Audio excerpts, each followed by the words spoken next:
तिलांजलि।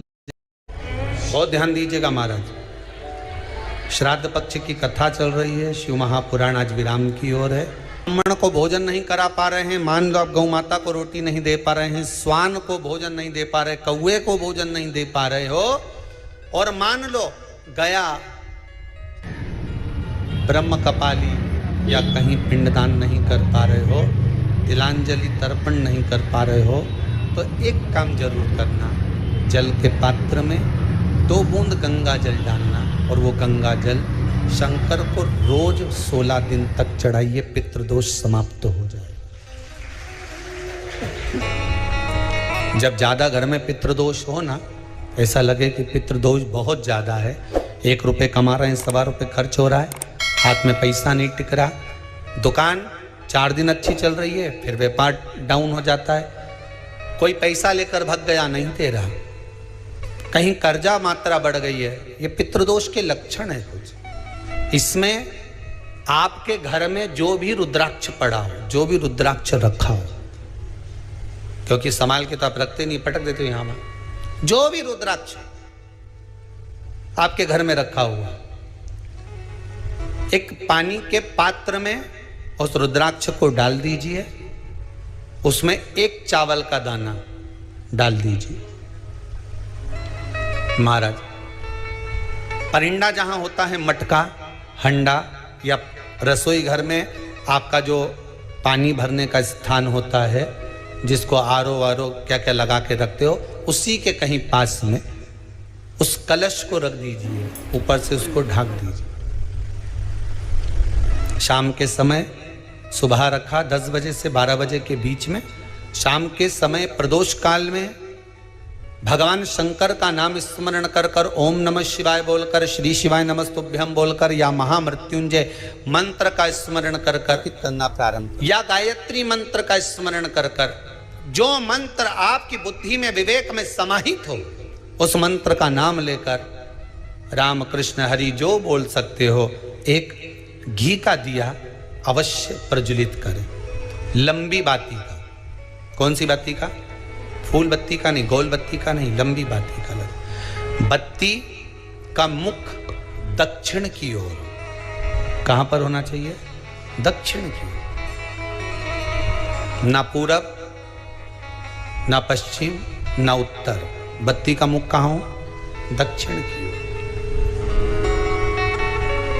जैसे श्राद्ध पक्ष में ब्राह्मण को जब भोजन कराते हैं तो ब्राह्मण का मुख श्राद्ध पक्ष के भोजन कराते समय अगर पूरब, पश्चिम और उत्तर का होता है तो श्राद्ध के भोजन का फल नहीं मिलता, उसका मुख दक्षिण का होता है, तो हमारे घर के जितने भी पितर उस तिथि में गए होते हैं सबको उसका भाग मिल जाता है और पितृदोष समाप्त हो जाता है। इसलिए ब्राह्मण का मुख श्राद्ध पक्ष में भोजन कराते समय दक्षिण का होना चाहिए।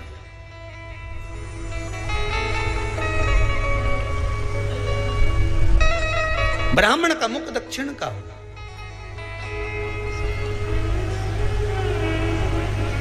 यहां तक शास्त्र कहता है, महाराज अगर गौ माता को श्राद्ध पक्ष में अगर भोजन दे रहे हो तो गाय का मुख अगर दक्षिण का है, गाय का, आपका मुख भले उत्तर का हो, गाय का मुख दक्षिण का हो, आपका मुख भले पूरा पश्चिम कहीं का, गाय का मुख अगर दक्षिण में है, अगर आपने दक्षिण में गाय को खड़ी कर रखा है और दक्षिण में उसका मुख और आप भोजन दे रहे हो, तो शास्त्र कहता है कि किसी पिंड की जरूरत नहीं पड़ती, गाय स्वतः कल्याण कर देती है, गौ माता स्वतः कल्याण करती है।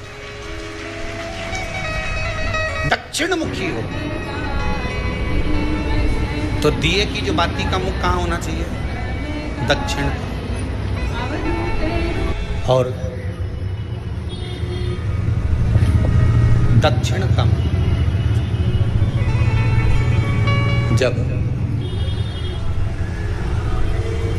जब दक्षिण का मुख हो, दक्षिण की ओर बाती हो महाराज, तब दक्षिण की बाती जलाने के बाद में भगवान से वहीं पर प्रार्थना करें। जो कलश रखा है उसके ऊपर जो प्लेट रखी है, ढाका गया है, वहाँ अपना सीधा हाथ रखें और अपने पूर्वजों का, अपने पितरों का स्मरण करें कि मेरे धन को लेकर कोई चले गया, मेरा व्यापार ऐसा चल रहा है, मेरा घर में बच्चों का विवाह नहीं हो रहा, या घर में इतनी अशांति है या तकलीफ है या कष्ट है, ये सब का स्मरण कर कर उस कलश को रात्रि भर रखे रहने दें। सुबह स्नान आदि करने के बाद फिर एक घी का दिया दक्षिण की ओर लगाकर सुबह 10 बजे से 12 बजे के बीच में उस जल को शिव जी को समर्पित कर कर आ जाएं और वो रुद्राक्ष लेकर वापिस आ जाएं। महाराज वापिस आ जाएं, उस रुद्राक्ष को अपने घर में रख दीजिए। वर्ष भर वो रुद्राक्ष आपको कभी बीमारी से नहीं घिरने देगा, कभी किसी जगह खड्डे में नहीं जाने देगा, वो उन्नति की ओर ही बढ़ाएगा। भले कोई भी रुद्राक्ष हो, 1 मुखी से लेकर 14 मुखी, 20 मुखी, 18 मुखी, जो रुद्राक्ष आपके पास में, आप तो उसका स्मरण करिए, आप उसका स्मरण करें। आपको लगता है कहीं कहीं कि मेरे पितर मुझ पर क्रोध कर रहे हैं, आपको कभी कभी लगे कि मेरे ऊपर पितृ दोष लगा हुआ है या पितरों का श्राप लगा हुआ है, या हमारे यहाँ पर लोग अधोगति में ज़्यादा मर जाते हैं, हमारे यहाँ ये काम ज़्यादा हो जाता है, तो निवेदन है, श्राद्ध पक्ष चल रहा है, प्रयास करिएगा। एक चावल की कटोरी में, कटोरी के अंदर थोड़ा सा चावल रख लीजिए कच्चा, उस चावल की कटोरी में एक बेलपत्र, थोड़ी सी दुर्वा बांधकर पानी का मटका, परिंडा या जहां अपना रसोई घर में जल रखते हो, उस कटोरी को वहां पर 2 दिन 3 दिन तक रख दो। वैसे तो 16 दिन रखो ज़्यादा अच्छा था, पर जो दिन अपने को मालूम है 2-3 दिन उसको रख दीजिए। घी का दिया लगाइए। 3 दिन के बाद में उस दुर्वा को, उस बेलपत्र को शिव बाबा को समर्पित कर दो। चावल पूरे घर में घुमाने के बाद चिड़िया को या नदी में या किसी जीव को प्रदान कर दो। महाराज पितृदोष के निवारण का सुंदर तरीका। कल आपको वो काम नहीं हो रहा है, बहुत दिनों से आप प्रयास कर रहे हो और काम अटका पड़ा हुआ है, तो प्रयास करना। जल के पात्र में थोड़ा सा शहद, गंगा जल उसमें डालकर, ये जो श्राद्ध पक्ष चल रहा है, जिस समय पर, जिस श्राद्ध पक्ष के अंतर्गत, श्राद्ध पक्ष में एक पात्र में जल लेकर उसमें थोड़ा सा शहद, गंगा जल डालकर भगवान शंकर को कुंदकेश्वर महादेव के नाम से, कौन से महादेव? कुंदकेश्वर, क्योंकि विदल और उत्पल इन दोनों असुरों ने, राक्षसों ने जब बहुत उपद्रव मचाया, ठीक है, जब बहुत उपद्रव मचाया, तब माता जगतजननी के कहने पर कुंदुक का प्रहार कर कर इन दोनों राक्षसों का संहार करा था, तो शिव जी का नाम कुंदकेश्वर पड़ गया। क्या नाम पड़ा था? कुंदकेश्वर। कहते हैं बहुत बांधाओं में जब व्यक्ति पड़ जाता है, बहुत बांधाओं में जब व्यक्ति चला जाता है, कुछ ना कुछ समस्याओं में जब व्यक्ति फंसा रहता है, पड़ा रहता है, तो कुंदकेश्वर महादेव का स्मरण करना चाहिए। एक प्रयास और करना, छोटा सा प्रैक्टिकल करने में क्या जाता है। दुकान पर ग्राहक नहीं आ रहे ना, आधा घंटा हो गया कोई ग्राहक नजर नहीं आया, फालतू बैठे हो ना दुकान पर, जब ग्राहक नहीं आता तो फ्री हो, तो एक काम करो, कोई भी जरा सा हाथ में पानी लेकर कुंदकेश्वर महादेव के नाम से 51 बार, 21 बार बोलकर, 11 बार बोलकर वो पानी को दरवाजे पे छीट दो। आधा घंटा, ज़्यादा से ज़्यादा 20 मिनट, आधा घंटा 30 मिनट नहीं लगेंगे और ग्राहक प्रवेश करना प्रारंभ करें। प्रैक्टिकल करने में क्या जाए,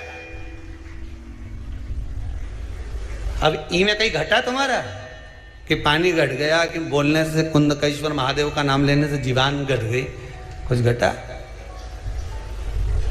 फायदा तो तुम्हारा ही हुआ। कुंदकेश्वर का नाम,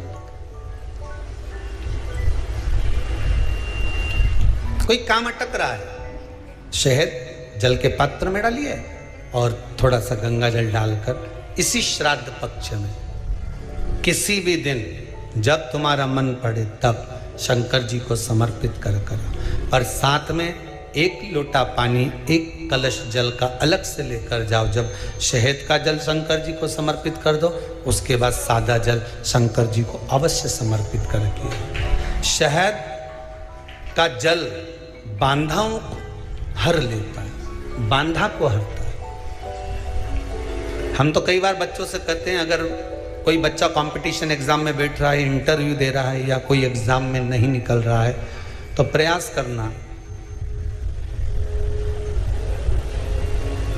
बेलपत्री का जो बीच वाला पत्ता होता है, इस पत्ते पर शहद लगाकर हथेली में रखकर अंगूठे से इसको इस तरह से दबाकर शिव जी के कुंदकेश्वर महादेव का नाम लेकर अपनी मनोकामना कर शंकर भगवान का जो शिवलिंग है, उस शिवलिंग पर इस बेलपत्री के पत्ते को चिपकाकर आ जा और एग्जाम देने जा।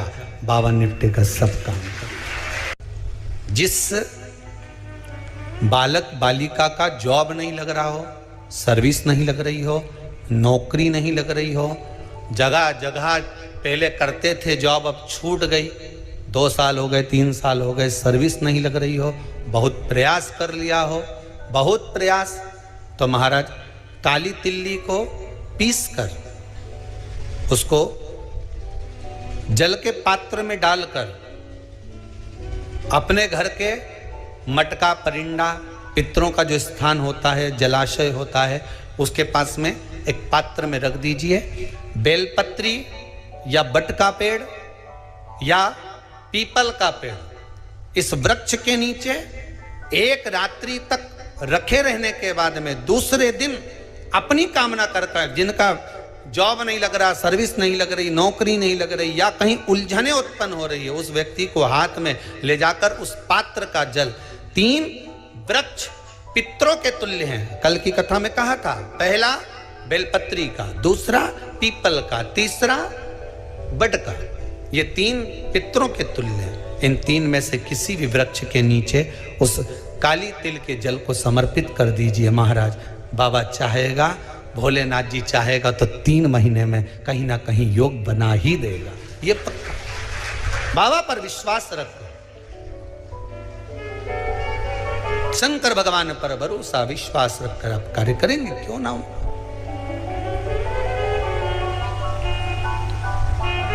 श्राद्ध पक्ष में महाराज पीपल के पेड़ के नीचे मात्र काली तिल्ली का पानी ही डाल देने से पितृदोष का निवारण हो जाता है। किसी लड़के की लड़की की विवाह शादी नहीं हो रहा हो, मंगल विवाह नहीं हो रहा हो, पानी के लोटे में थोड़ा सा काला तिल डालकर श्राद्ध पक्ष में पीपल के पेड़ के नीचे चढ़वा दीजिए। महाराज पितरों की शांति होती है, घर में मंगल कार्य होता है, मंगल कार्य हो जाता है, पितृदोष का निवारण होता है।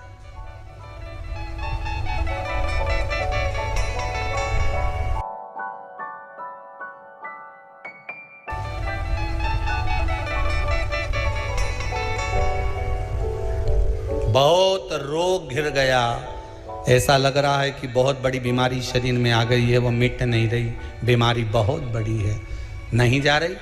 सरसों का फूल भगवान शंकर को चढ़ाना प्रारंभ कर दो। सरसों तो आप अपने घर के अंदर भी बो सकते हो, उसमें पीला फूल आ ही जाता है, शिव जी को चढ़ाना चालू कर दो, बीमारी समाप्त होना प्रारंभ। शिव को समर्पित किया गया एक एक भाग, एक एक भाग। महाराज लगे ऐसा कि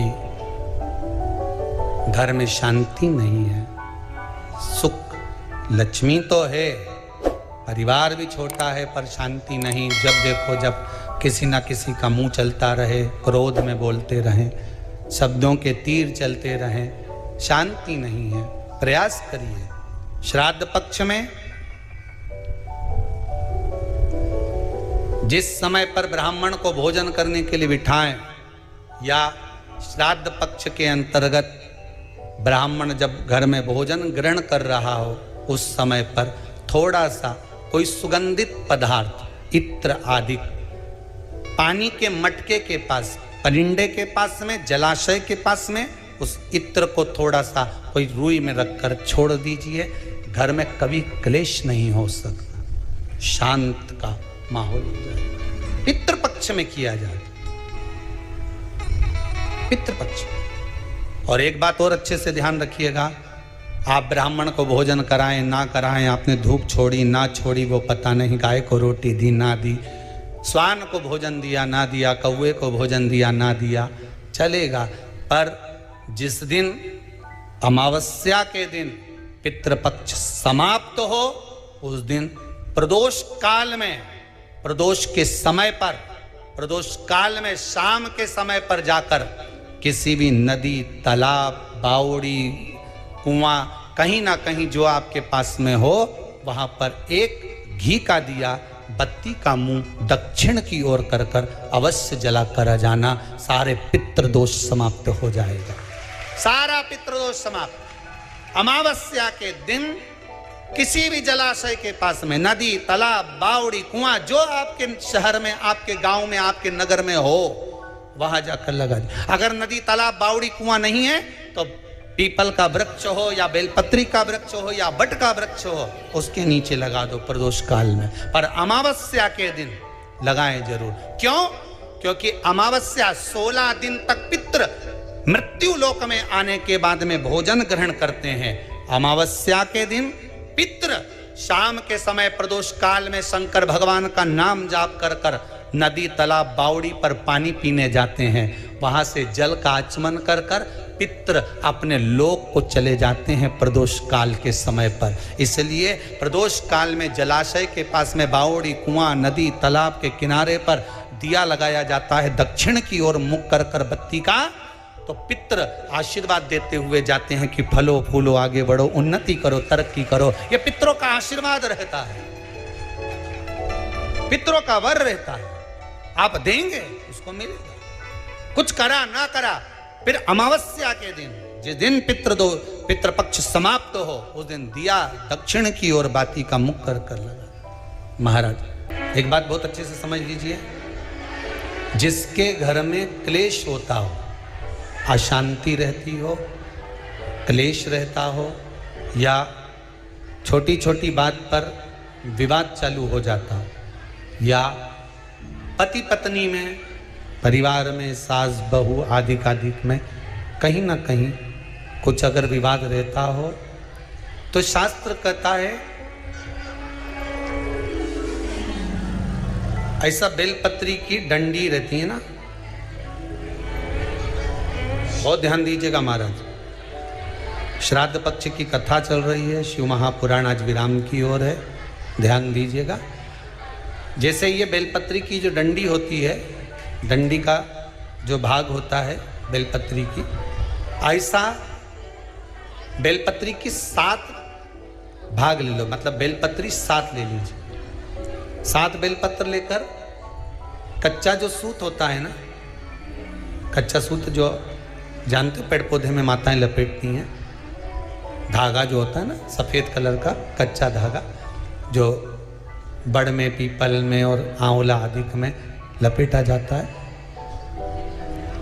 कच्चा सूत, उसको शंकर भगवान और माता पार्वती का स्मरण कर कर नंदी के, जो नंदी होता है, नंदी के राइट भाग में, नंदी का एक पांव ऊंचा होता है, आपने देखा होगा आगे का पांव ऊंचा होता है, बैठते समय नंदी का एक पांव ऊंचा, एक पांव नीचे की हो जाता है। तो नंदी का जहां पांव ऊंचा है, उस ऊंचे पांव के पास में बैठना है।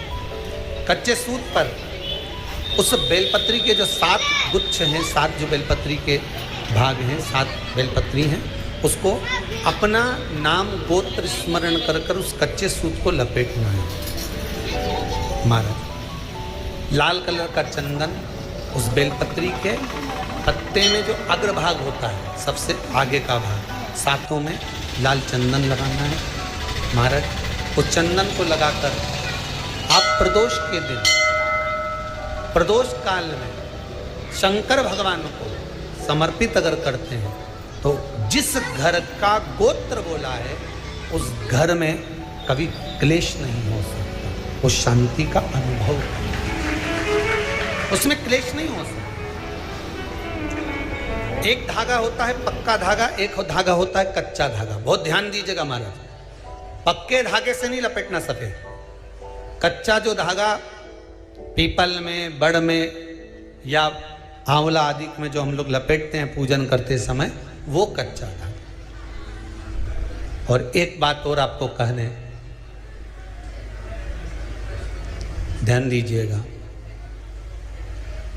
अगर मान लो किसी पति पत्नी का तलाक तक की नौबत हो गई और तलाक नहीं कराना है, आपस में वापिस प्रेम बढ़ जाए, छोरी वापिस घर में रहे, बेटा उसको रखे,